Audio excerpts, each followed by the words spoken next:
चलिए आज एक टाइम मशीन में बैठते हैं और चलते हैं करीब 2500 साल पीछे, जब भारत में बड़े बड़े शहर बस रहे थे और बड़े बड़े साम्राज्य बन रहे थे। तो भाई उस जमाने में पैसा दिखता कैसा था? मतलब सोचिए जरा, ना कागज के नोट, ना कोई डिजिटल पेमेंट, कुछ भी नहीं। तो फिर एक राजा अपनी इतनी बड़ी सेना को सैलरी कैसे देता होगा? कोई व्यापारी दूसरे देश से सामान कैसे खरीदता होगा?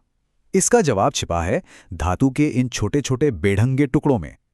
ये सिर्फ सिक्के नहीं हैं, ये तो भारत की आर्थिक कहानी के पहले पन्ने हैं। तो चलिए आज हम मिलकर इन्हीं की रहस्यमयी दुनिया में चलते हैं। और देखिए, ये कोई छोटा मोटा सवाल बिल्कुल नहीं है। हम बात कर रहे हैं महाजनपदों और मौर्य जैसे विशाल साम्राज्यों की, जिनका बिजनेस, जिनका व्यापार मध्य एशिया से लेकर शायद ग्रीस तक फैला हुआ था।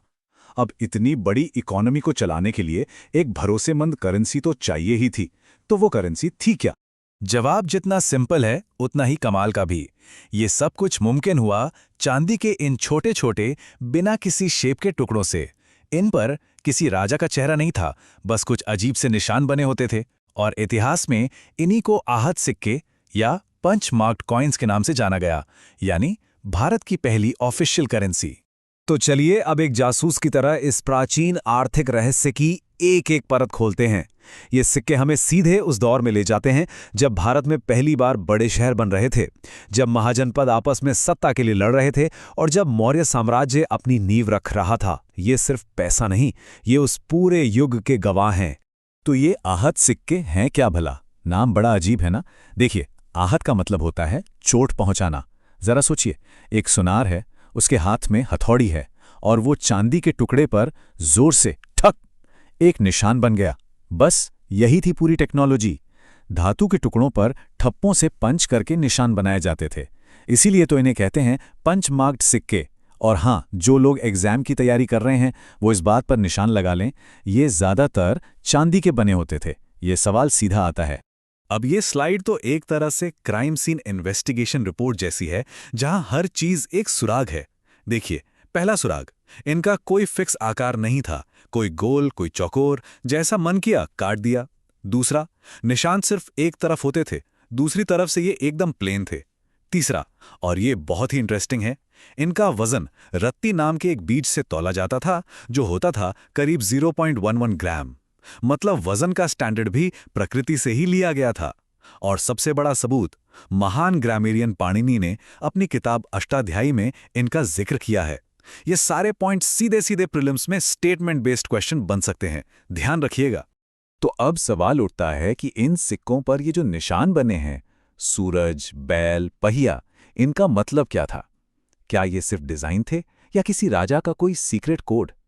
चलिए इन सिंबल्स के पीछे छिपे राज को खोलते हैं। इनको बनाने का तरीका भी बड़ा सिंपल था। पहले चांदी को पीट पीट कर एक पतली शीट बना ली, फिर कैंची जैसे किसी औजार से उसे सही वजन के टुकड़ों में काट लिया और आखिर में सबसे जरूरी स्टेप, अलग अलग ठप्पों से उन पर निशान पंच कर दिए। ठीक वैसे ही जैसे आज हम कागज पर स्टैंप लगाते हैं। हर निशान के लिए एक अलग ठप्पा होता था। यहां सबसे हैरान करने वाली बात जानते हैं क्या है? इन सिक्कों पर किसी भी राजा का नाम या चेहरा नहीं है। ये पूरी तरह से अनोनिमस हैं। इन पर हैं प्रकृति के निशान, सूरज जो शायद शक्ति का प्रतीक था, बैल जो खेती किसानी का, और हाथी जो रॉयल पावर का। ये दिखाता है कि उस दौर में पहचान किसी राजा से ज्यादा शायद उस इलाके या कबीले से जुड़ी थी जिसकी ये करेंसी थी। और ये निशान हर जगह एक जैसे भी नहीं थे। ये स्लाइड साफ साफ दिखाती है कि हर महाजनपद की अपनी एक सिग्नेचर स्टाइल थी। जैसे मगध के सिक्कों पर अक्सर सूरज और 6 भुजाओं वाला एक खास सिंबल मिलता है, तो वहीं अवंती के सिक्कों पर पहिया या कमल। इतिहासकारों के लिए ये निशान किसी फिंगरप्रिंट की तरह हैं, जिससे वो सिक्के की असली जगह का पता लगा लेते हैं। और हाँ, परीक्षा में मैच द कॉलम वाले सवालों के लिए ये टेबल तो समझ लीजिए सोना है। तो सवाल फिर वही है, ये निशान लगा कौन रहा था? क्या ये कोई बिजनेस कम्युनिटी थी या फिर कोई राजा? इन सिक्कों के पीछे आखिर कौन सी पावर थी? इसका जवाब हमें भारत के पहले महान साम्राज्यों के इतिहास में मिलेगा। ये टाइमलाइन इन सिक्कों की पूरी लाइफ साइकिल बता रही है। इनका जन्म हुआ महाजनपदों के दौर में। ये अपने पीक पर पहुंचे शक्तिशाली मौर्य साम्राज्य के समय, जब ये पूरे भारत में एक स्टैंडर्ड करेंसी बन गए। और फिर जैसे हर कहानी का अंत होता है, नई ताकतों के आने से इनका दौर भी खत्म हो गया। और अगर किसी को ये डाउट हो कि ये सब सिस्टमैटिक था भी या नहीं, तो उसका जवाब है अर्थशास्त्र। चाणक्य की इस महान किताब में टकसाल के एक सुपरवाइजर लक्षणाध्यक्ष का जिक्र है, जिसका काम था सिक्कों की प्योरिटी और वजन चेक करना। इसमें साफ साफ रूप्य रूप यानी चांदी और स्वर्ण रूप यानी सोने के सिक्के बनाने का पूरा प्रोसेस बताया गया है। ये इस बात का पक्का सबूत है कि ये एक सेंट्रलाइज्ड रेगुलेटेड मॉनेटरी सिस्टम था। तो फिर मौर्यों ने ऐसा क्या जादू कर दिया? देखिए, मौर्यों से पहले भारत की इकोनॉमी समझ लीजिए खिचड़ी थी। हर राज्य के अपने सिक्के, अपने वजन, अपना हिसाब किताब। सोचिए जरा एक ट्रेडर की हालत। मगध से गांधार तक व्यापार करना कितना बड़ा सिरदर्द रहा होगा। मौर्य आए और उन्होंने इस खिचड़ी को एक 5 स्टार थाली में बदल दिया। एक तरह से उन्होंने वन नेशन वन करेंसी वाला फंडा लागू कर दिया। नतीजा, अब कश्मीर से कर्नाटक तक एक ही सिक्का चलता था। इससे व्यापार करना, टैक्स वसूलना और इतने बड़े साम्राज्य को चलाना बहुत आसान हो गया। लेकिन जैसा कि इतिहास का नियम है, हर युग का अंत होता है। तो इन आहत सिक्कों का चलन क्यों और कैसे बंद हुआ और इनकी जगह किसने ली? चलिए अब ये जानते हैं। जैसे ही मौर्य साम्राज्य बिखरा, भारत की सीमाओं पर नई ताकतें दस्तक देने लगी, इंडो ग्रीक्स। और वो अपने साथ सिर्फ सेना नहीं, बल्कि सिक्के बनाने की एक नई रेवोल्यूशनरी टेक्नोलॉजी भी लेकर आए। उनके सिक्कों को देखिए, इन पर राजा का रियलिस्टिक चेहरा है, उसका नाम लिखा है, उसका टाइटल लिखा है।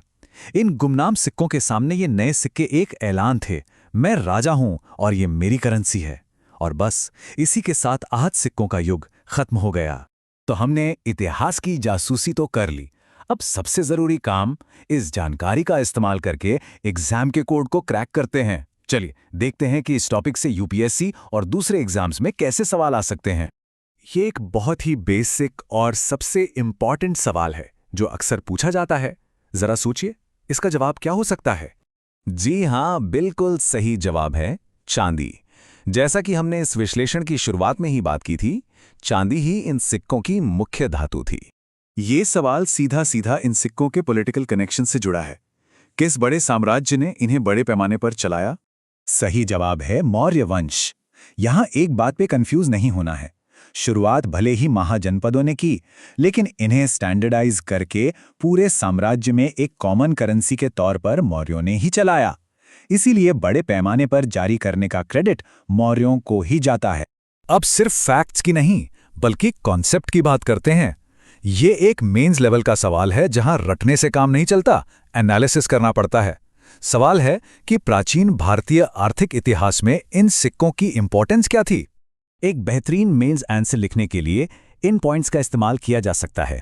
अपने जवाब की शुरुआत ये बताकर करें कि ये भारत की पहली रेगुलेटेड करेंसी थी। फिर समझाएं कि इसने कैसे ट्रेड को आसान बनाया। इसके बाद इसके पॉलिटिकल इंपॉर्टेंस को बताएं और आखिर में ये निष्कर्ष निकालें कि ये एक डेवलप हो रही मार्केट इकोनॉमी का सबूत है। ये पॉइंट्स आपके आंसर का एक मजबूत ढांचा बना सकते हैं। तो इस पूरी कहानी का निचोड़ क्या है? 3 बातें हमेशा याद रखिए। पहली, ये सिर्फ धातु के टुकड़े नहीं थे, ये भारत की ऑर्गेनाइज्ड इकोनॉमी की नींव का पत्थर थे। दूसरी, ये एक टाइम कैप्सूल की तरह है जो बिना कुछ कहे हमें उस युग की कहानी बताते हैं। और तीसरी, ये एग्जाम्स के लिए एक गोल्ड माइन है जहां से सवाल आना लगभग तय है।